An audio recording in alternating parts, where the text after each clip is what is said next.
তৃণমূল নেতার বাড়ি থেকে 50 মিটার দূরে অন্যতম অভিযুক্তের বাড়ি। দুলাল সরকারের বাড়ি থেকে 300 মিটার দূরে থাকতো আরেক অভিযুক্ত কৃষ্ণ রজক। অর্থাৎ এত কাছে খুনের ছক কষা হয়েছিল, পুলিশ কিছুই জানতে পারেনি। আর ইতিমধ্যে এই দুজনকে ধরার জন্য কিন্তু পুলিশ পুরস্কার ঘোষণা করেছে 2 লক্ষ টাকার। দুই প্রতিনিধি আমার সঙ্গে রয়েছেন এই মুহূর্তে সরাসরি, একদিকে অনির্বাণ বিশ্বাস, অন্যদিকে করুণাময় সিংহ। করুণাময়, তোমার কাছে আসছি। তার আগে অনির্বাণ, যারা আততায়ীরা তারা একেবারে এই দুলাল সরকার দাপুটে তৃণমূল নেতা, তার বাড়ির কাছে বসে তাকে খুনের ছক কষেছিল, পুলিশ কিছুই জানতে পারলো না, আর এবার পুরস্কার ঘোষণা করতে হচ্ছে পুলিশকে এই আততায়ীদের হদিশ পেতে।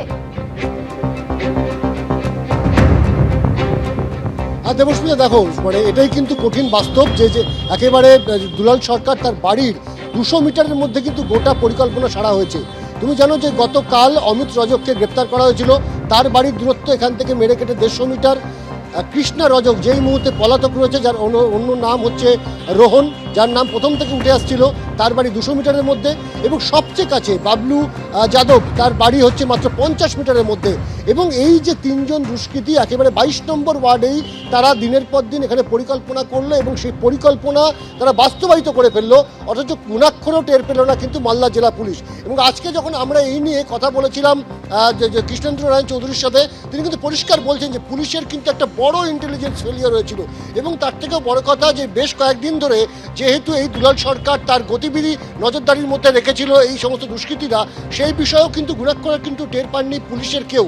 এমনকি একটি নাম্বার প্লেট বিহীন মোটরসাইকেল, সেটি নিয়ে ফলো করা হচ্ছে একজন কাউন্সিলরকে। সে বিষয়ে রাস্তায় দাঁড়িয়ে থাকা ট্রাফিক পুলিশ থেকে শুরু করে সিভিক ভলেন্টিয়ার, এমনকি সাধারণ পুলিশ কর্মী, সবার নজর এড়িয়ে গেল। এই একাধিক প্রশ্ন কিন্তু উঠেছে। স্বাভাবিকভাবে 3 দিন অতিক্রান্ত হয়েছে, এখনো পর্যন্ত কি মোটিভ বা কি কেন এর পিছনে মাস্টার মাইন্ডকে, এই কোনো প্রশ্নের কিন্তু উত্তর নেই মালদা জেলা পুলিশের কাছে। একেবারে অনির্বাণ, কোনো প্রশ্নের উত্তর এখনো পুলিশের কাছে নেই। কিন্তু এই মৃত দুলাল সরকারের স্ত্রী কি বলছেন একবার শোনাবো আপনাদের। আমার কাজ শেষ হলে আমি দিদির সাথে দেখা করতে যাব।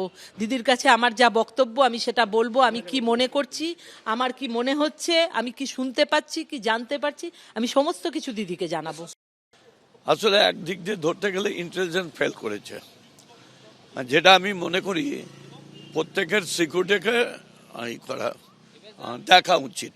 প্রত্যেকের, আমাদের কাছে কোনো খবর যদি থাকে আমরা পুলিশকে দিতে পারি, পুলিশের কাছে কোনো খবর থাকে আমাদেরকে দিই। এটা আমি মাননীয় মুখ্যমন্ত্রীকে আমি বলেছি যেদিন ঘটনা, সেটা যে রিভিউ হয় না, রিভিউটা মেন জিনিস, তাহলে অনেকক্ষণে বেরিয়ে আসতে হয়। আমি হয়তো বুঝলাম যে এই ছেলেটা আমাকে মারতে পারবো, আমার মরার আছে, তাই পুলিশকে বলবো, আমি তো 10টা লোককে বলতে পারবো না। এই জিনিসগুলো যদি করে তাহলে মনে হয় বেটার হবে। আগে তো প্রথম দেখতে রুটটা কি আছে।